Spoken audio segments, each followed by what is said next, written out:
welcome to Movies, Films, and Flicks. I am Mark Hoffmeyer, and joining me is a man who keeps gallons of spontaneously combustible jars in his home. It's John Levingood. Well, yeah, I keep them over by my collection of Buddhas. Yeah, so you have about 18 Buddhas that weigh about 75 pounds each, and they're next to all these jars and buckets and barrels of things that say spontaneously combustible. Why? Kerosene, turpentine. I mean, I'm a collector. I collect Blu-rays and DVDs. I collect random containers of flammable fluids. It's really good if you're a fan of Final Destination movies. Yeah, that's why, you know, John, for a while I made up a lot of excuses about going to your house, like, hey, traffic, or I just don't have the time, or I'm sick. Well, I gotta tell you, I just don't feel comfortable next to all those spontaneously combustible things in your home. I mean, who the hell would? That's why I keep it so cool in the house all the time. All right, so hey, we're finishing up. We're doing the Final Destination and Final Destination 5. And I was watching Final Destination 5, and I had a eureka moment, John. Do you want to hear about it? Okay, all right. So, I'm watching Final Destination 5, and I start noticing a pattern. I start noticing that there's a lot of squishes. There's a lot of pops. There's a lot of smooshes. There's a lot of goop. There's a lot of brain chunk matter flying. There's just squishy noises galore. And there's many reasons to like this movie, but I feel like that's the main reason why you love Final Destination 5. Because there's a scene where a woman's eyeball pops out of her head and goes, and then it rolls down, and then a car runs over it, and it goes again. It makes popping noises. Both tires. Yes. Both tires, too. So is that part of we both love Final Destination 5. But is that a big reason why you love it, just because all the squishiness? You know, it helps. Let's ignore the fact that the characters are the most congenial of the whole franchise. We'll just totally ignore that for the sake of, because we have brought up many times how much I love gooey, squishy, generally disgusting, sloppy, chunky, gory movies. And this movie does, and when it comes with the sound effects, it brings it all together, you know? It's like James Gunn's Slither. You can't just have all that gooiness without the weird sounds that go with it. Otherwise, it just doesn't work. And yeah, this movie has quite a diversity of squishy, sloppity, goopity, splattery plus sound. And when Peter Friedkin, great last name, is speared through the eye, squish, right? When Sam... Right. The very nice chef. No, wait. I think I'm mixing him up. Yeah, Peter, and then Sam's the nice kid, the main character. When he's sliced in half, squish. I mean, and when the guy gets, he falls, smushes on glass. Also, after Friedkin gets a squish through his eye, then he falls a very long distance and squishes on something else. So it's just squish galore. I love it. Good. Yeah, he careens off of that cement. They're tasteful squishy noises, though. They're not distasteful squishy noises. Yeah, they're not going out of their way trying to gross you out with the sound itself. They're just trying to make the appropriate. It's like they found real good Foley artists instead of like, hey guys, just make fart noises and some pudding. Yeah.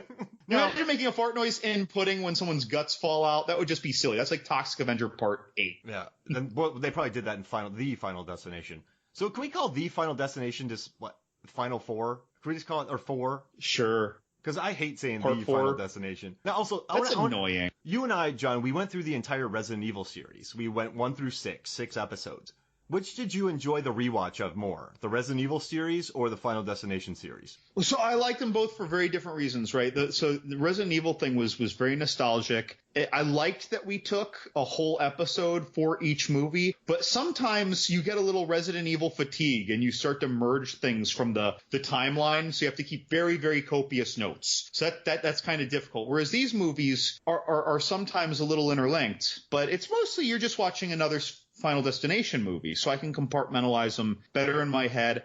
And these movies have better rewatchability in general. Like, I don't want to watch Resident Evil 4 out of the blue and then 2 years later watch Resident Evil 4 again if I haven't seen the other movies. Whereas these, excepting the Final Destination, right? Excepting that one, I can throw almost anytime someone's like, hey, John, want to watch Final Destination 2? I'm like, yeah.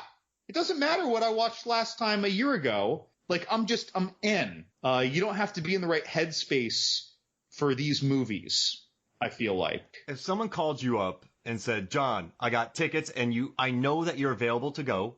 You just wrote on Facebook, I have nothing to do today and I'm willing to do whatever someone offers me. I'm game for whatever. And someone says, hey, I either have tickets to an all-day marathon of Final Destination or an all-day marathon of Resident Evil. Which one would you go to? Ooh, that's difficult. Do you want to marinate in that while I give you my answer? What's yours? Yeah, would you do Resident Evil because they're plotty? Well, all right. So if we generally enjoyed the majority of the Resident Evil movies. I think by the end we didn't really like the final one, the final chapter. It was okay. Yeah, I just like how they brought it together at the end. Yeah. So it was good, but it wasn't a slam dunk. However, with the Final Destination series, I could watch 1, 2, and 5 any day of the week. But if I had to sit through 3 and 4 again, I just lose my mind. Watching so the Final 4, the Final Destination's 80 minutes long, 82 minutes long, right? With credits, extended credits. I mean, they do everything in their power to make it so it can hit the theaters past 80 minutes. And it took me about 4 times to get through it. I just watched it and I'm like, what is happening? Why? And so you know me, I take fastidious notes and I really detailed, and I was like, you know what? I have to do it. So I went on the DVD and I looked for extras, and thankfully there were none. But I supplemented that by looking for everything I could online. I listened to the Dead Meat breakdown of it, and they included some cool things. But watching the Final Destination is more painful to me than anything that Resident Evil offers. So I would happily rewatch the Resident Evil series an all-day marathon. That's fair. So I don't have to deal with Final Destination 3, and I don't have to deal with the Final Destination. You know, there's something about the fourth Final Destination movie that I've noticed with a lot of movies that I've historically hated, and that is with each subsequent viewing, I hate it less, but it's because I have a better idea of exactly what I'm getting into. I never wanted to. And so so honestly, this recent viewing of the fourth Final Destination movie was probably my most pleasurable viewing of it. That is not to say I'm recommending it to anybody, okay? I'm just saying that of all my viewing experiences, this one was better than when I didn't even know what was going to happen when I first saw it in the theaters. So when you saw it in the theaters with the 3D, what did that enhance the experience? It enhanced the experience of my annoyance with these.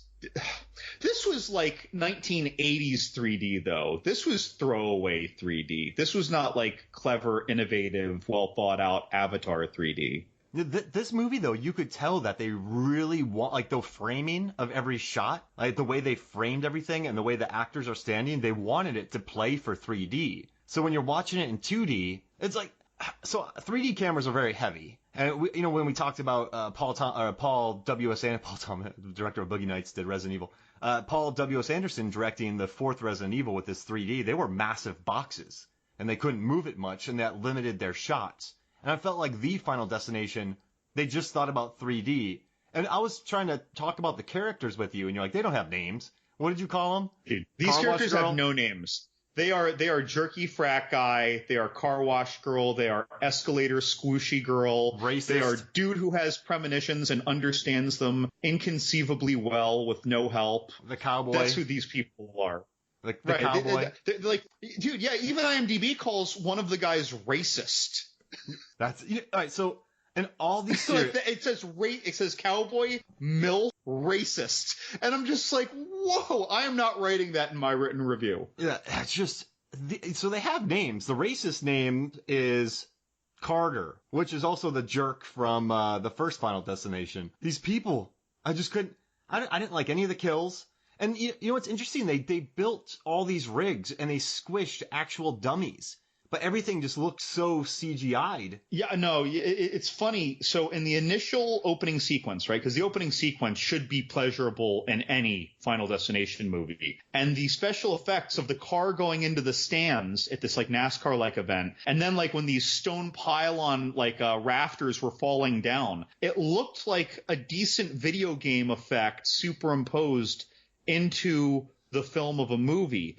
And when the stone rafters fell on people, I swear to God, it almost fell too fast, like in a video game, like faster than even in reality. It looked like video game stones falling on Wile E. Coyote, and then like the people just disappear under it. Yeah, like they're just gone. And the wild thing is the director who did Final Destination 2, which I would say the best opening sequences are in 2 and 5, but the CGI in 2 is fantastic. The logs, I mean, we're talking from 2005, that era, but the CGI was brilliant.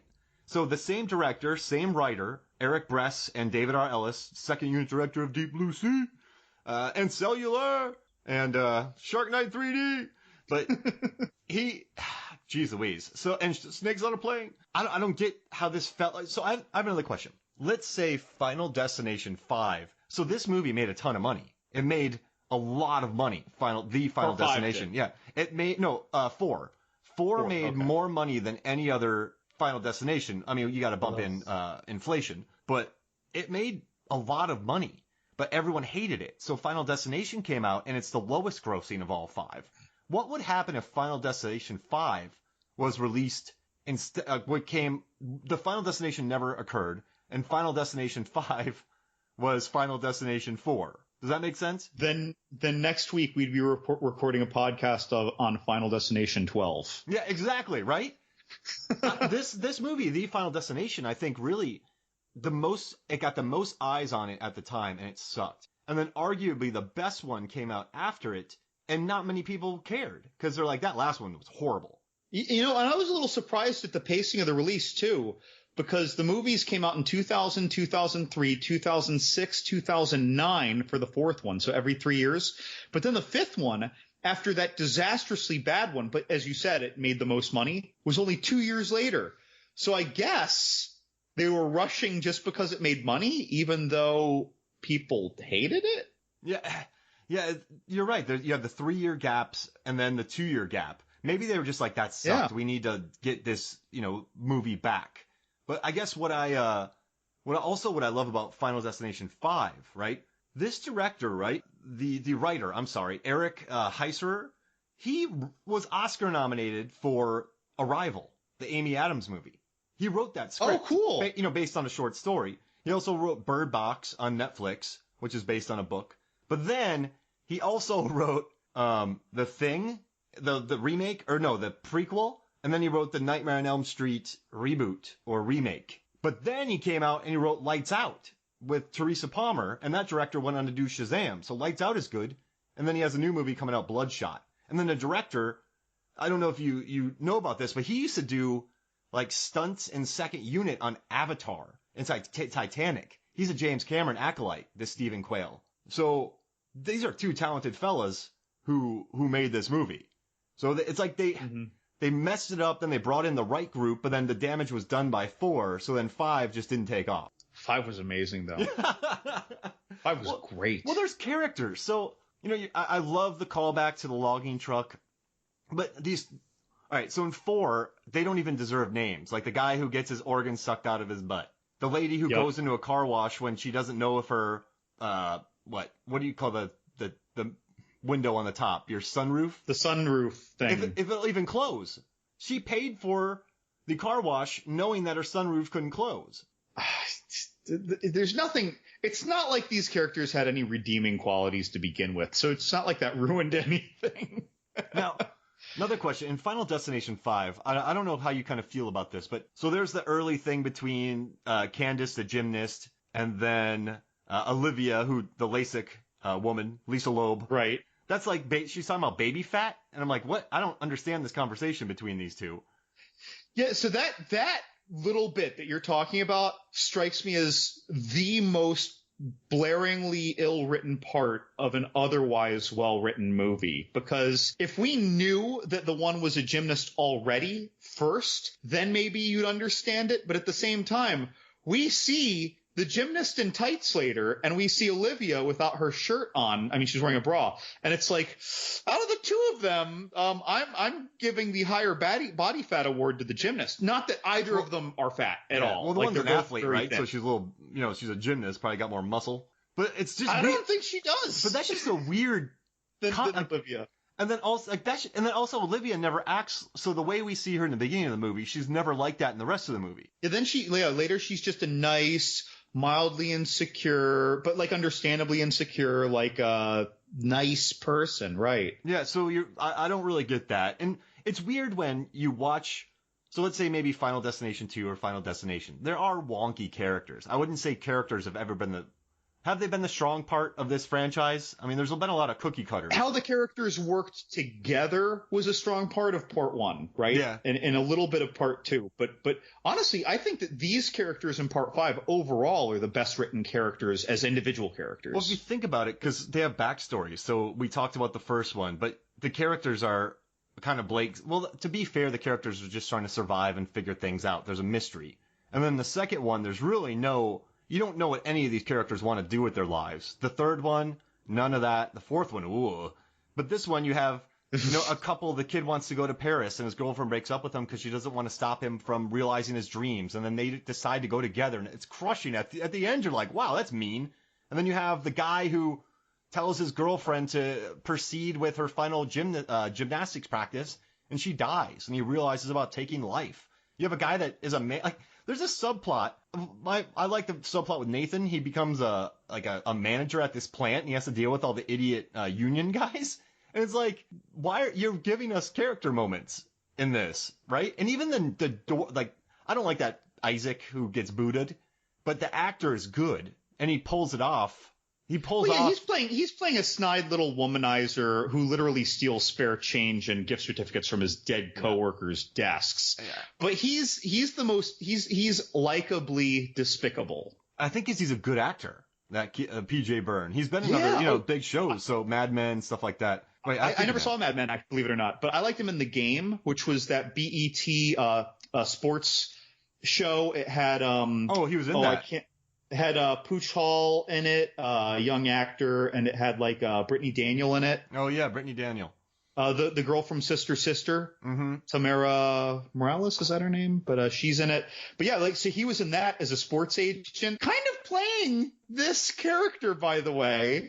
and he's just a little dirtbag, but he's a good actor. So you're going, okay, this, and I guess one point I was trying to make is, in the first few movies, you could have these dirtbag characters, and they don't really feel like they stick out because the movie's just not that strong. But in here, some of these false character moments stick out more. Oh God, does that make sense? Because when we first meet Isaac too, and it's before they even get on the bus for the opening sequence, and you find out that he's such a womanizer because he's flirting with one girl. He takes a phone call. He's like, no, just a minute. We're going to continue this later. Hey, Amber. No, Kimber. Yeah, that's what I said. Yeah. Of course I remember you. We had that great time on Wednesday. Yeah. No, help me out. You're kind of a bigger girl, right? Like, he said so many things that should have just red flagged him in like 60 seconds. And I'm just giggling like a school kid, man, like at this jerk. And then you have even the main character, Sam, his boss is cool.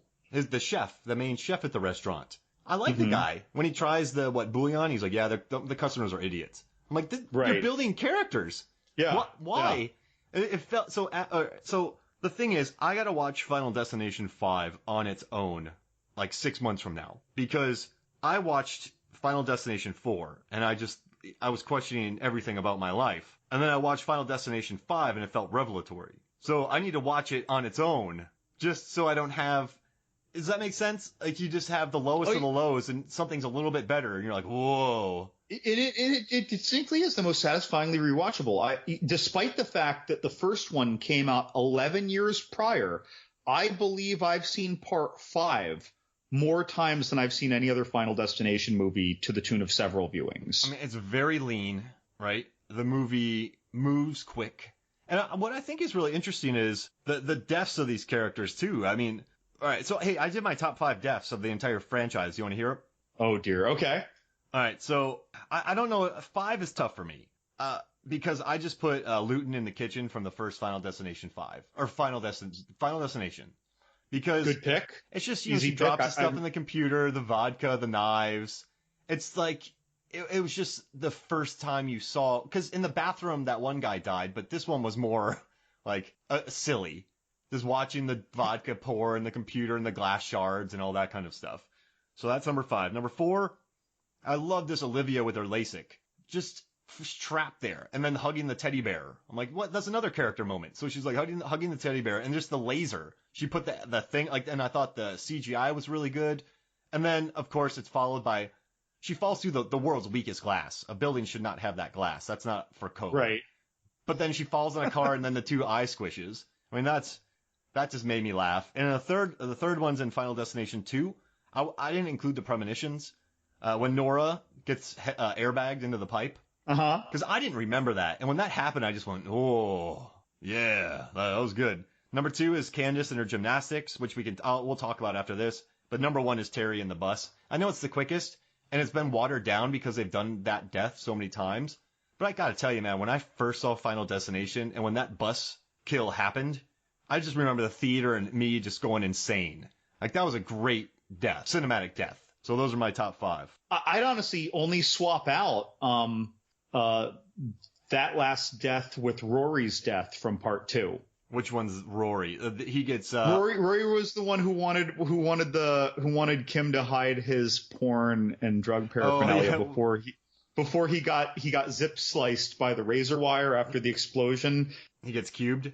Which happened as a result of the airbag PVC head impalement death that you listed. And I love the kid in Final Destination 2 getting squished. I love the guy slipping on the spaghetti in Final Destination 2. But I just had to add Luton. It's just like an OG. So I bookended it with 1 and 1. But this death with Candace, I mean, that's the way they built it up with the random nail on the balance board. And she misses it completely. Right. And then the water on the fan. I know that. I know she's going to miss it, and I still get nervous while I'm watching her on the beam. And you watch these movies, right? Like, remember A Quiet Place with the nail? And then you have Home Alone 2 with the nail. Any movies where people step on nails, I feel like that's instant suspense. Because as humans, we've stepped on sharp things before.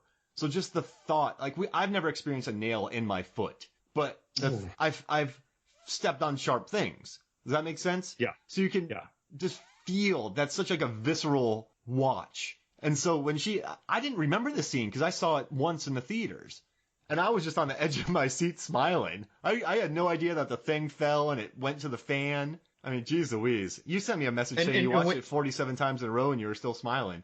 And then all that talcum powder blows by. She loses her grip on the beam and you see her flip in the air. So it's all one. I mean, well, I'm sure they, strip together or CGI together stuff, but it looks like one shot from the moment she loses her grip to the point that her body lands with her back broken and her femur like impaled out of her leg and her hand twitches. Oh, it's so great. So that was her stunt woman's legs and that was her body. They did a weird green screen thing where they composited that into it. But I mean, that death, dude, and it's so sudden and I hate to say it, but it's mean. Like, it's a mean. So in the first Final Destination, when Luton gets killed, you're just laughing because the vodka's trailing her and the knives fall. You know what I mean? Like, it's just a silly.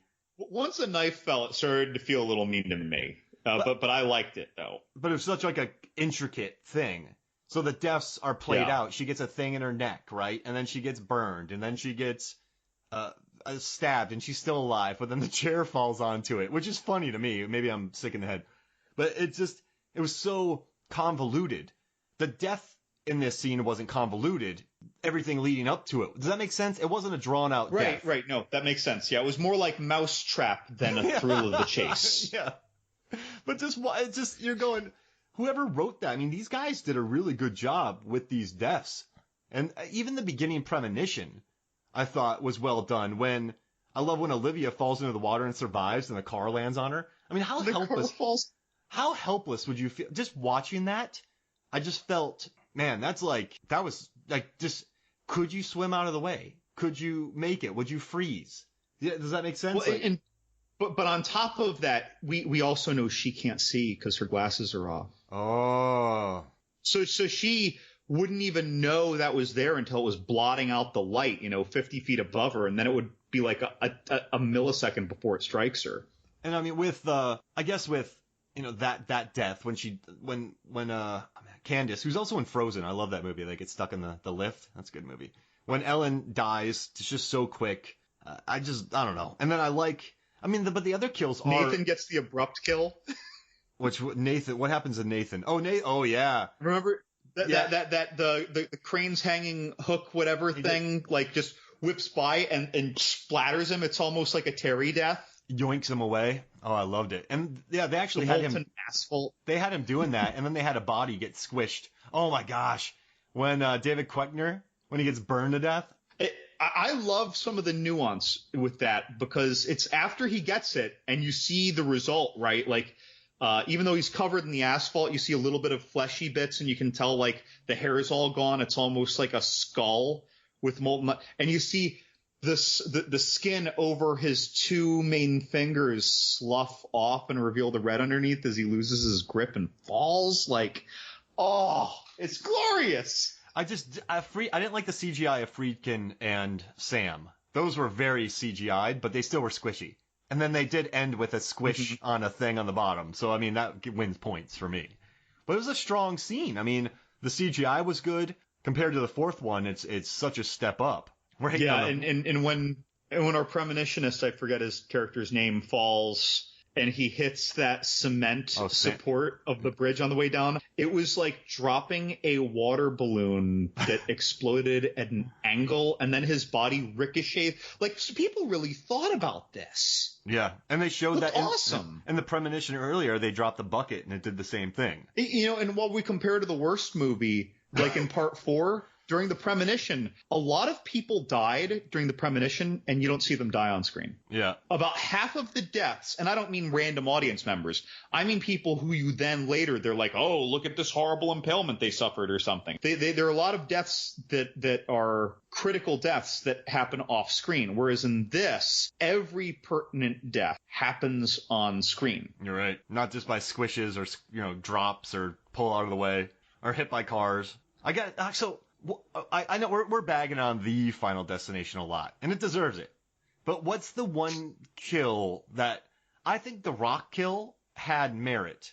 It just was, you didn't care about the character at all because it could have just been Lady. Like, she didn't even have a character. I mean, I like the idea of her kids are just throwing rocks for some reason, but I think they could have done better with the hair salon. I think that there was so much more in their toolbox in the hair salon they could have used. But obviously, I mean, they were trying to make it about a red herring, and then it was what it was at that weed whacker lawnmower hitting the rock. But I wanted it to be something in the hair salon.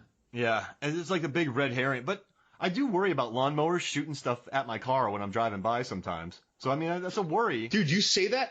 No joke. A week ago, I was driving home from work. This is true. This is just like the crack is in my windshield right now. Someone was weed whacking and knocked a rock, and huge crack. Like, I actually pulled over onto a parking lot to see if water would leak in. Like, it was such a big crack. And then, of course, I go back looking for the dude who did it so I can take pictures of some shit. But I mean, I was livid. But when that happened, man, it really rattles you. Yeah. That startles you. So, I mean, I do like the idea of that kill, and it feels something, that's what I like how these movies kind of excel at, where, the gymnastic thing, or a LASIK thing, or, logs dropping. You feel like they should be based on real life frights. Does that make sense? But instead. Yeah, and it's funny, that rock, though, you do start to wonder, like, what if I was walking? Yeah, it would hurt.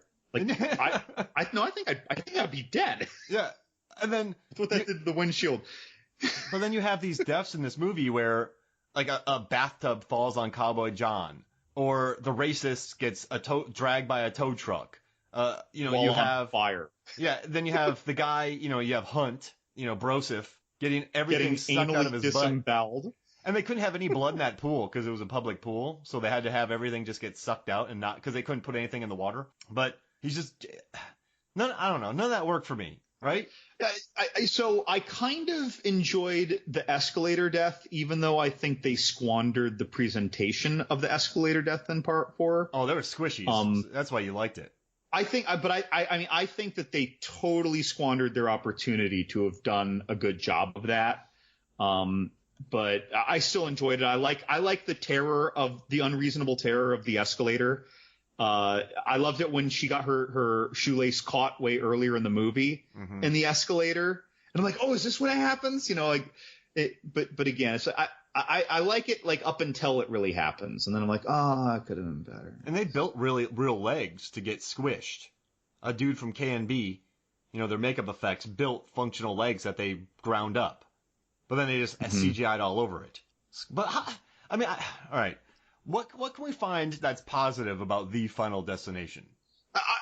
I will say again, like, now that I've seen it, I've probably seen The Final Destination start to finish sitting 5 or 6 times now in my life, right? Oh, yeah. Yeah. Because I really dug these movies when they were coming out, and then I'd usually rewatch them before each new one came out.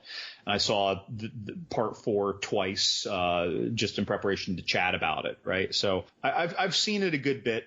And again, every time I've seen it, I have hated it less. Oh, okay. So just because I know exactly where all my disappointments are.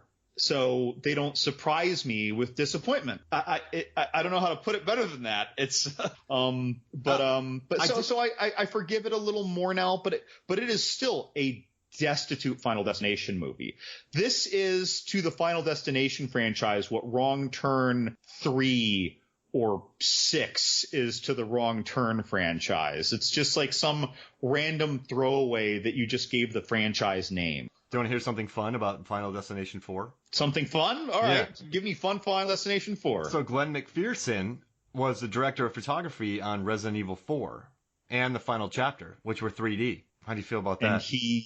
And he was on this? Yeah, and they just completely forgot how to use it.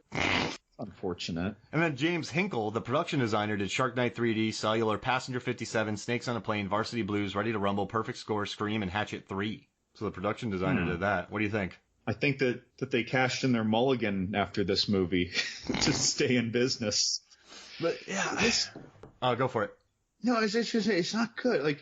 So I made a joke on the Facebook page even. So again, I think that this is a watchable throwaway horror flick, right? If you don't know this is a Final Destination sequel, like, we just take that out. I think that people could, if you just randomly watched this and you never heard of it and it was just called, I don't know, 8 people die randomly, I think that people would enjoy it more. Yeah. So, but I call this the 8th best Final Destination film. Yeah, I had a good laugh. I said it was the 45th. Right. I think that's what makes it so upsettingly bad is when you compare it to source material, it hurts even more. It twists the knife of any bad quality. I think I can see how it went wrong, though. I think they fell in love with the 3D technology, and they just thought, we want to make this 3D pop, and we want to, it's a newer technology. We want to have some fun with this. So let's build. I think they went in it with a very pure of heart style, right? But I think they just forgot about characters and everything in midst of their lust for 3D. Trying to figure it out. This writing was so horrible for part 4. I just think they built it around the 3D. They didn't. Does that make sense? They were like, okay, these are the shots we need, and let's just write a story around it. Yeah, I mean, so remember part 3, the dude basically just comes on the screen at some point, and he's like, oh, hey, by the way, I looked online, and this happened to a bunch of other people, and this is how you deal with it, and all of a sudden he knows how to deal with it, and we got to look for the signs and everything. Yeah. Like, he had a minute, and then now it was like Neo knowing Kung Fu. Like, now we know how to deal with this. Whereas in this movie, though, it's somehow worsely written than that in part 4 because our premonition guy just says basically like, wait a minute, like, I just saw this. Okay, we all need – like, he all of a sudden knows the reality of it all and how to deal with it all. And that was just, like, aggravating. And he and his girlfriend – no one ever worked together. Yeah, they're like, we did some Googling last night. That's a line in the movie. We did some Googling. Yeah. Lori and Nick. But I don't know. I think Lori and Nick did the best they could. I think maybe Janet's the worst character of the franchise. Michael T. Williamson or Michael T. Williamson? He had a backstory at least. He was an alcoholic, and he was trying not to be an alcoholic. So at least he had a story. That was Bubba from the Bubba Gump Shrimp Company. Dude, so I looked that up, by the way. I was blown away that dude was from Forrest Gump, and now I'm seeing him in the 8th best Final Destination movie. Hey, get that paycheck. But the thing is, these movies were hits. So when they made this film, so they wanted the guys who did 3 back, but they were working on the Dragon Ball movie. So they brought back Ellis to do this. And this movie had a budget. I mean, the budget of this movie was $40 million. That's pretty big for a a horror film. I mean, you got like Annabelle Comes Home. That's like 12, 15. Like these movies don't. It's expensive. And a decade later. Yeah, I mean it's expensive so this was coming off the success of the third one, which was a success. So it had support. It's interesting. I wish it didn't. Well, how about this? Let's ponder that for a second, and when we come back, we'll talk more Final Destination 5.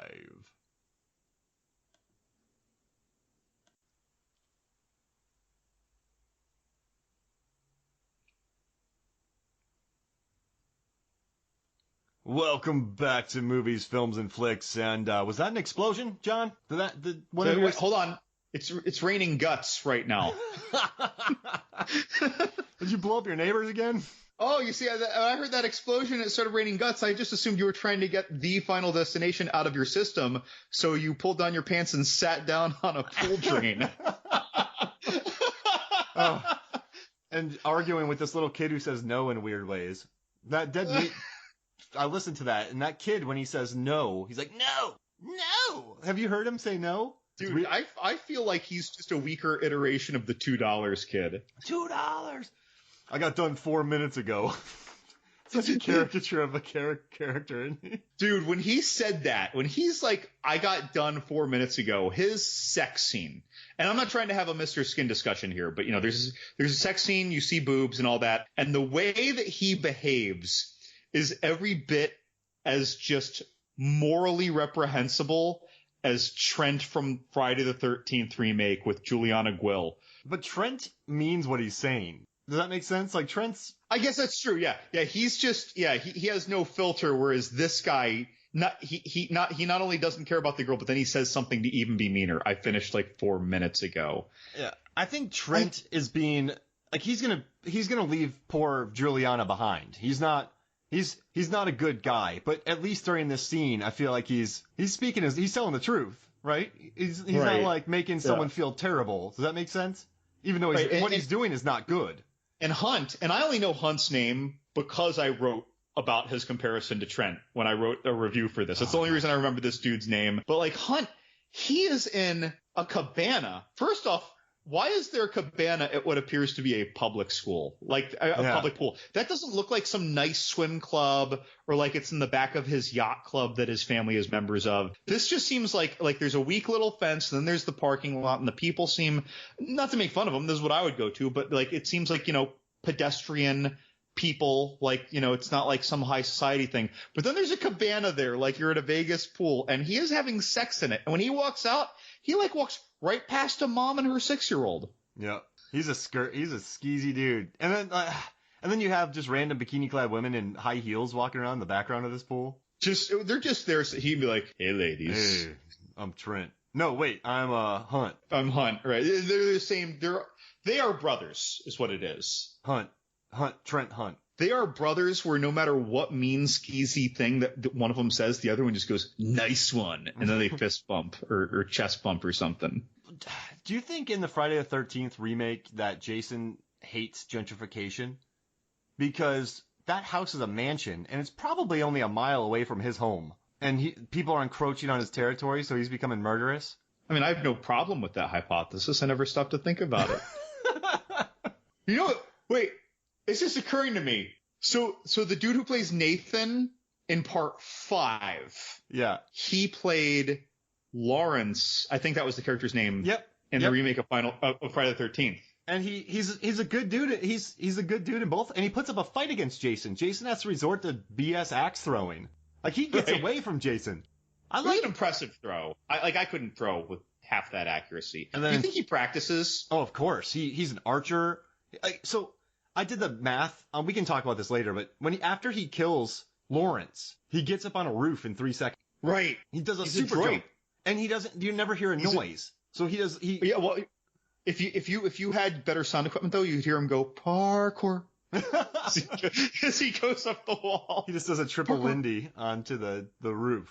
I don't get it. You just hear parkour. Wait, what's that from? I don't know, just saying parkour. I just remember when parkour got popular. Remember how like your friends who would be like out of shape would just like put their hands on like a bike rack and then hop and be like parkour. And That's a really good tie-in you did with Lawrence from Final Destination 5, because I love the scene in the funeral where David Koechner's naming all the names, and he names one of the guys that's still He's alive. alive. And then it's kind of funny. He's like, Isaac Palmer, and the guy's like, what? And then Lawrence from Friday the 13th goes, I see dead people. And then the lady starts Right. laughing. I mean, that was a funny scene. Like, did he just say, like, this writer dude is Oscar nominated. He got an Oscar nomination for writing Arrival. Like, the guy's a good writer. Yeah, all the characters, even David Koechner's character, who's kind of like a toxic, I want to say like a toxic kind of alpha wannabe guy. Like, he says some things, and when you first see him interact with someone, you might giggle, but you're like, that's just a disfigure. But then he does other stuff like that, and you just kind of bask in him being just like a sharp-tongued jerk. Who calls up Agent What's His Bucket every Block. Every block. Hey, I was pretty close. Every time something weird goes. Now Agent Block, he's like, hey man, he's like, that's a premonition. Like, it sounds like you did this in advance and you planned it. He's like, what? That sounds premeditated to me. Yeah. It's like, wait, what? Why? Yeah, I don't know why Block is in this movie, but then I guess he gets shot in the end, which is a weird death. I liked his writing though, and his execution, even though a lot of things that character did felt out of place. I really liked the way that he nailed his lines, and it reminded me of kind of like the character likability of Agents Shrek. and the other guy, the Jay Leno guy. What's his name? Donkey. He played Jay Leno in The Late Shift. But those two guys from the first Final Destination, I feel like he was the first investigator to kind of make that feel good again, the way he was going about it. And maybe he was just doing the thing that's kind of, maybe it's a little reality or maybe it's more trope. I don't know which the case, because I've never been investigated for a crime. But we're like, they're saying things, they're just trying to catch you. They're always over accusing you, Oh, yeah. It sounds premeditated to me. I think that's what he was doing. He just didn't have someone in the room to be bad cop to play off of him. Oh, yeah, that's a good point. But you're right, though. Courtney B. Vance did a good job with what he was given in this. Yeah, that's just like the character overall felt, a little overplayed, right? I agree with that. But if you just watched his scenes and only his scenes, like he was like trying to, and you're a casting director and you're only seeing these scenes and you haven't seen the movie, you'd be impressed. Yeah. He's a good actor. I mean, you give a good actor that diet, but yeah, no, he crushed it. Hey, we haven't talked about Isaac's death yet. Do you want to? God, I love Isaac's death. I feel a little badly that, especially today, not that it should be forgiven anymore back then, that he's a little racist and very misogynistic and everything. But I guess he gets what he deserves, right? Is that so? I have a question for you. Like the gymnast death, she makes that baby fat comment, right? And then she dies. And then you have the other one who got into the argument with her. She's kind of a brat. She gets killed. Like, do you think it's the people who said rude things early on? Or this character, though, I didn't like him. Even though the actor did a good job. He felt out of place in this movie, did he not? I don't know. I liked him. I think it's one of those things where it's like in real life you really might have that douchebag mixed in with these people, so I'll take it. But yeah, the cadence of his character, kind of like Courtney B. Vance's Agent Block, did kind of stand out, right? He seemed more like a magnification of a caricature than one of the characters in this movie. Yeah, because you have very sensitive moments with these characters. And like little character pieces and people dealing with becoming a new boss and dealing with surgery and hugging teddy bears. And then you have this guy who's like, yeah, walk like that. I do want to see a buddy cop spinoff with him and the lady who gave him a massage. And I love when he realizes that she can speak English. He's like, oh, like he's not mad. He's like, oh, right. Respect. 1 billion Asians can't be Wong. Did you hear what I just said? Did you get that? Yeah, you got that. You liked that. That was funny. Like, he was just such a caricature. And again, it's like he keeps saying things where I want to like socially wince, even though I'm watching the movie like alone in my living room and there's no one around to see me laughing at this. But I almost feel like, ooh, should I feel badly for? No, that's funny, but he's just a jerk. I guess with every character, you get these little moments with all of them, maybe showing insecurity or, a real personality, and he never gets that. He's just so stock. Does that make sense? You never get a moment where he's super lonely or drives a super crappy car. You know what I mean? Like, yeah, the one opportunity that we have for him to show a moment is when he is stealing change and gift certificates from his dead colleague's desk. Because at first he's walking around to their desk and he even picks up a picture of one of them, and you're like, oh. And then he goes, oh, what a loss. I don't remember. He doesn't say like that ass or something, but he said something that he thought she was attractive, and then he opens the desk and he empties out her change. And it's like, that was his chance for redemption on screen, and he just kept being a delicious asshole. And I mean, but his death, I mean, he gets beat up, and then he gets the pins in him, and then he falls onto them. And you know what's pretty cool? They put a fake front on him in front of the actor, and then, so like that was prosthetic, and then he pulled those out. So that was like a practical thing. It was pretty cool. We pulled them out. I have such a problem with needles. Like, that's my thing. You saw off someone's head, and I'm fine. I'm giggling and I'm laughing, and my eyes are wide open. But the needles, like, even when they're just putting acupuncture needles in him and everything was fine, I'm just like that's my Saw. That is my Saw franchise right there. Just seeing acupuncture. And then when she leaves him, when he fell, I fell apart. I just went, ah! Yeah. Like, I'm like hitting things alone in my living room, yelling at the screen. So when his head gets smushed by the Buddha, who he insulted earlier, his gushy brains hit the camera. Yeah. Did that make you happy? That was some serious distance that thing jettisoned across the floor. So my main thing is, and you know how I work, so I've put these kind of shelves in before. You've been to my house where we have these shelves, but I don't put something that could squash somebody's head on a piece like that. I mean, you would have to find studs and wall acres to place that, 40-pound Buddha. That Buddha was so heavy that you needed to like slowly place it like Indiana Jones and Raiders of the Last Ark. Yeah. Like you couldn't just put that on. There's no way that it would hold. Like, it would break off the wall. You had to very carefully, gently, with no inertia, set that there and then slowly release your hands. I would hire for that to happen. Whoever put that Buddha up and made it stay, because that had been up there for a while. Masseuse. It was his masseuse. She's talented. Yeah, she knows what's up. But I mean, it did fall. You put that there. But that's like a cheeky sense of humor. Then they cut to the Buddha, after squishing him. Like, it's... And it has some brain matter, like, dripping down his head, which, by the way, remember the old story of Buddha to explain his connection to nature, that he meditated for some extremely long period of time, and the slug went across his head to protect his bald head from sunburn, basically. Oh, really? I didn't know that. Yeah, that's like one of those old little, like, basically like Buddhist folklore or Buddhist mythology or something, where like the slugs even went across his head to protect him from the sun. Oh, as he was so like attuned to everything. And so I thought that was a reference to the slug going across Buddha's head to protect him. But it was just brain matter? Yeah, brain matter slug. Brain slug. Now, Slugs 1988, great movie. Oh, yeah, there we go. Read the review at Movies, Films, and Flicks, right? John's Horror Corner. So click on the link. You'll see all of them. It's great. It's Index. John's Index. Now, what about when Koechner eats it with the wrench? Now, the death was kind of sudden, but the practical effects of it wedged into two-thirds of his face was pretty good. Yeah, I wish that he had a bigger death than that. That it's not that was unsatisfying, but I wish that was a no-name who died like that. Yeah, or like that Roy died like that. Remember Roy, the union rep?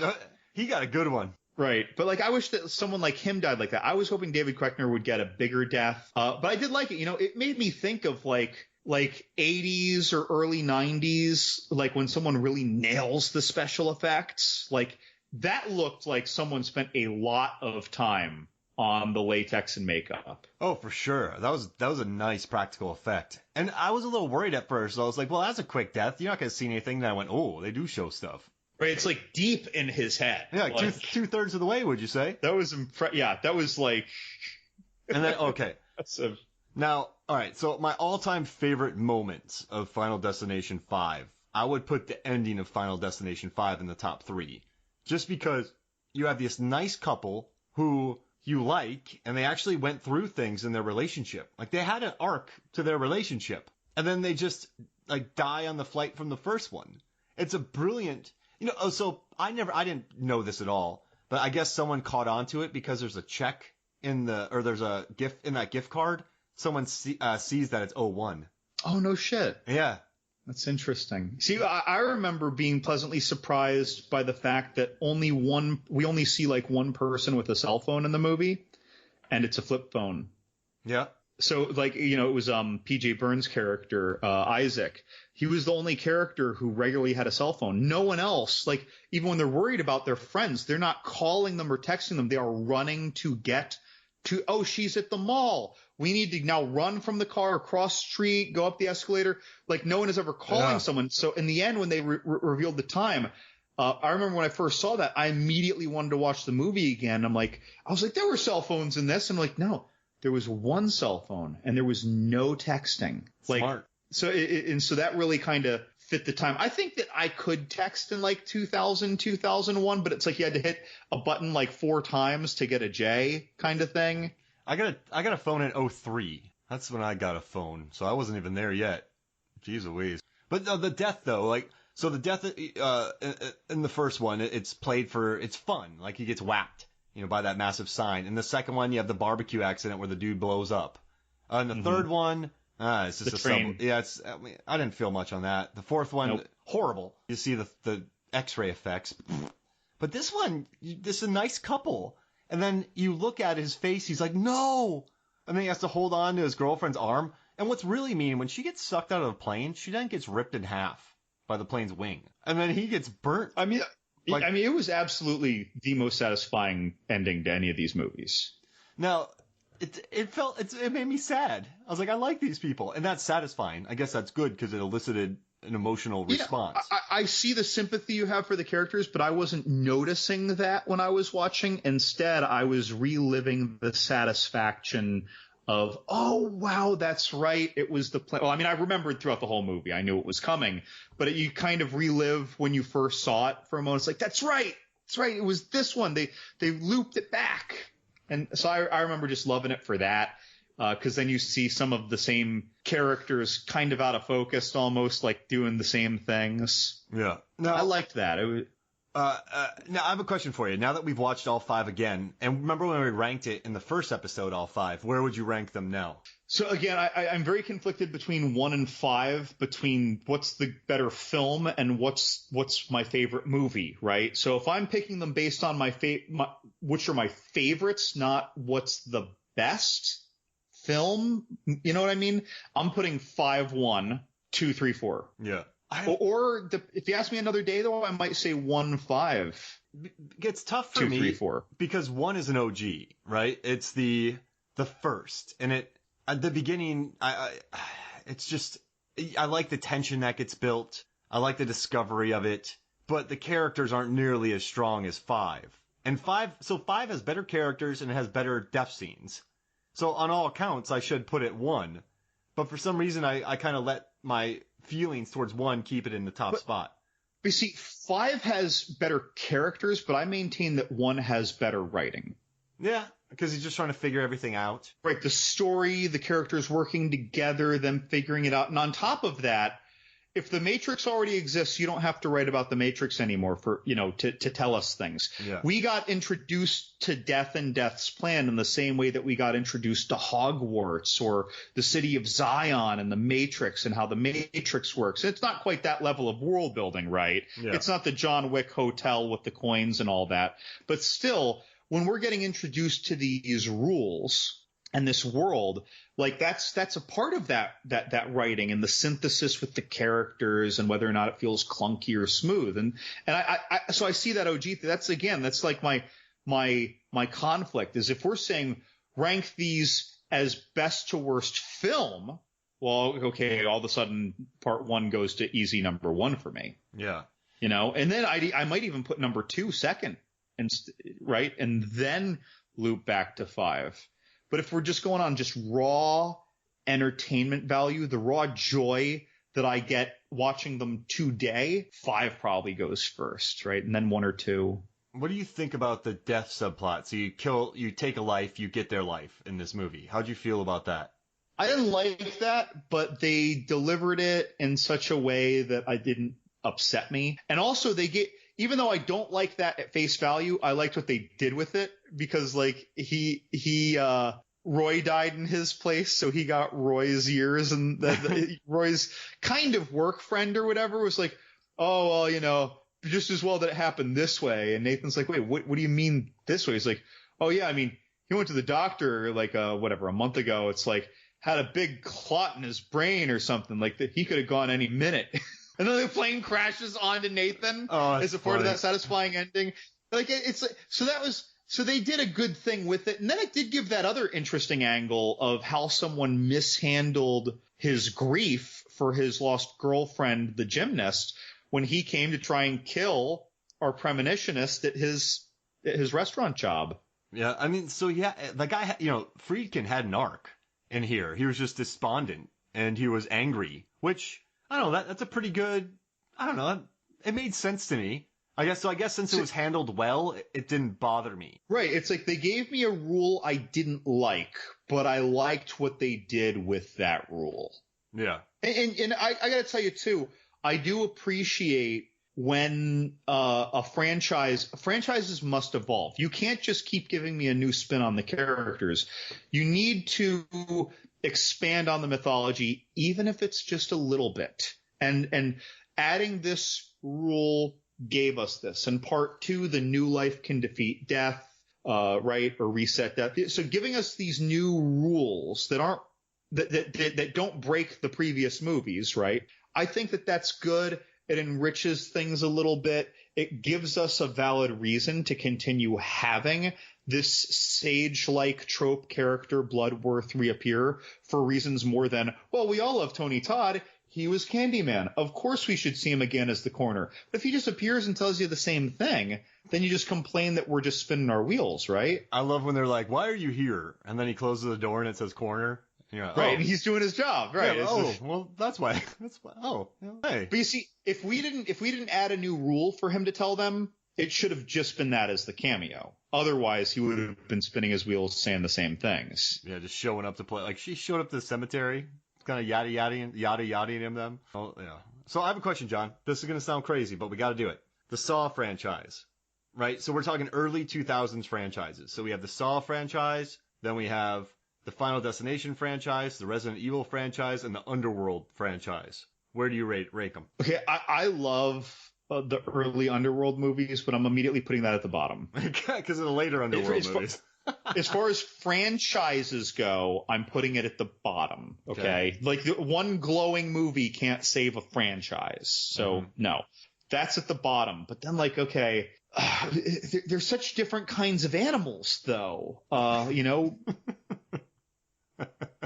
If you're, so you want me to? You're asking me to rank them? You can't see John right now, but his face on Skype, you just looked so bummed out. Well, it's look, okay. When you try to compare the Saw franchise to the Resident Evil franchise to the Final Destination franchise, that's like comparing the individual movies of the Alien franchise.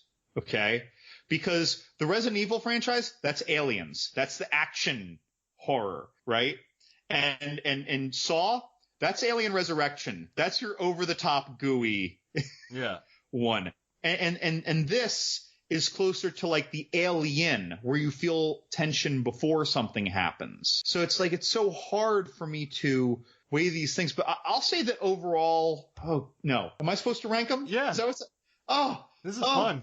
Oh, he has his hand on his forehead right now. He's rubbing his temples. I actually am too. He's making this up. Okay, because if I did not do my tight franchise rewatch last year, I probably would have had Saw very low. But because I've watched it and really appreciated the synthesis and thought that went into it, that most people don't realize is there unless you watch them in a tight, cohesive period of time, I'm going to put Saw at the top. Whoa. I'm going to put Final Destination next, because I love what they did. They're trying to do something new. Resident Evil never tried to do anything new.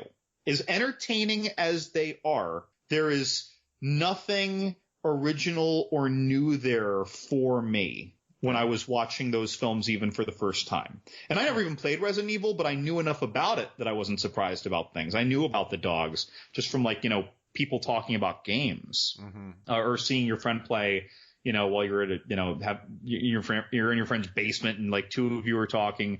One's rolling up a Dungeons and Dragons character and two are playing a video game, and another's talking about trying to get an older brother to buy you beer. It's just to take you there back in the day before we had Craigslist.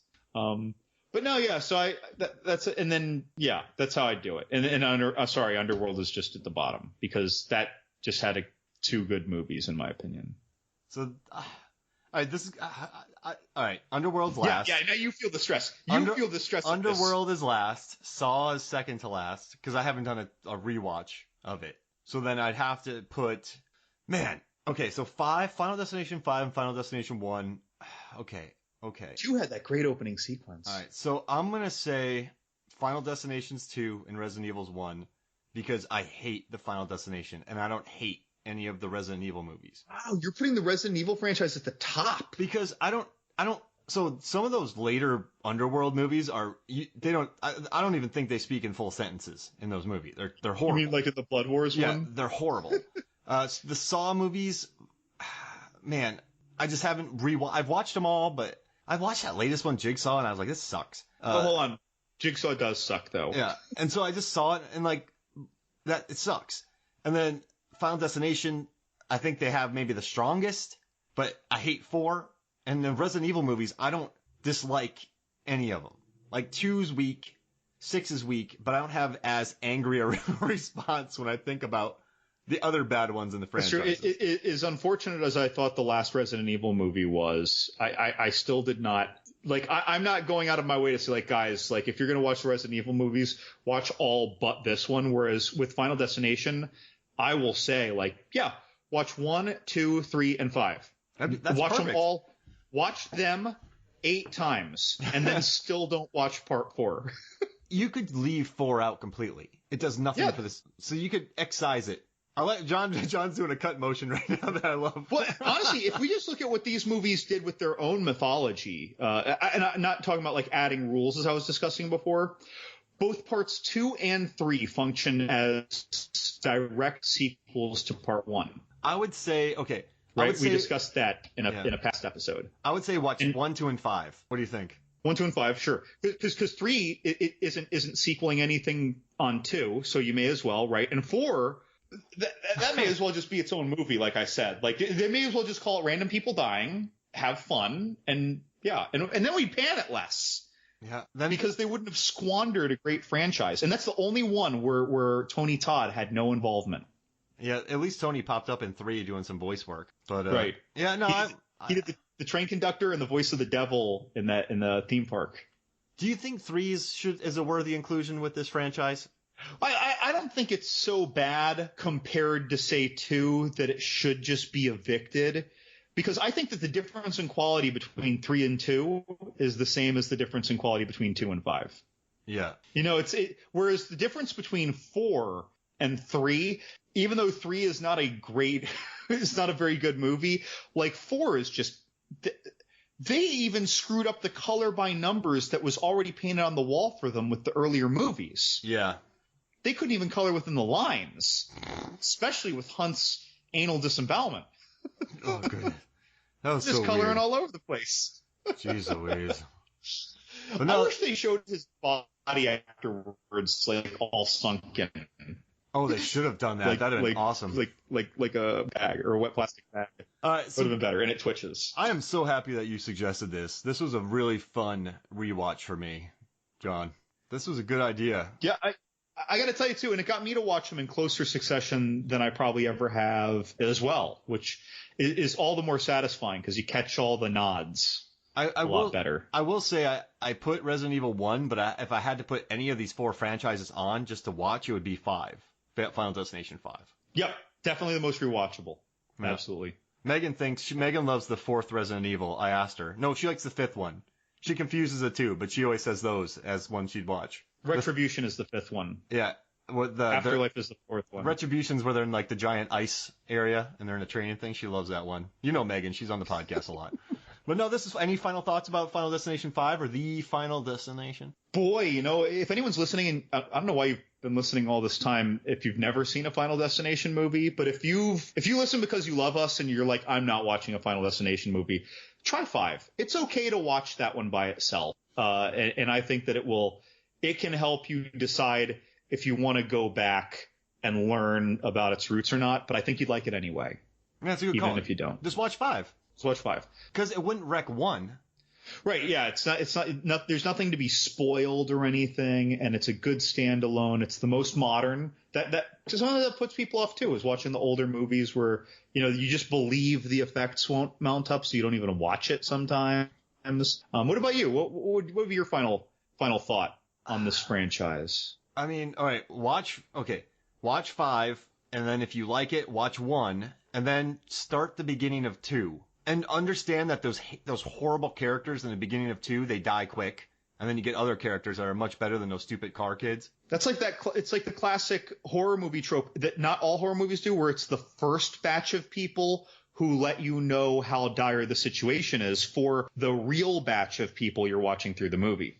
Get rid of that. If you can stomach that, watch 2. And if you really like 2, do 3 and then just watch 5 again. All right, this was fun. But no, John, thank you so much for recommending this. Sure. All right, so for me, Mark Hoffmeyer, and for John, Golden Buddha Collector, Levingood, this is Movies, Films, and Flicks. We'll see you next week.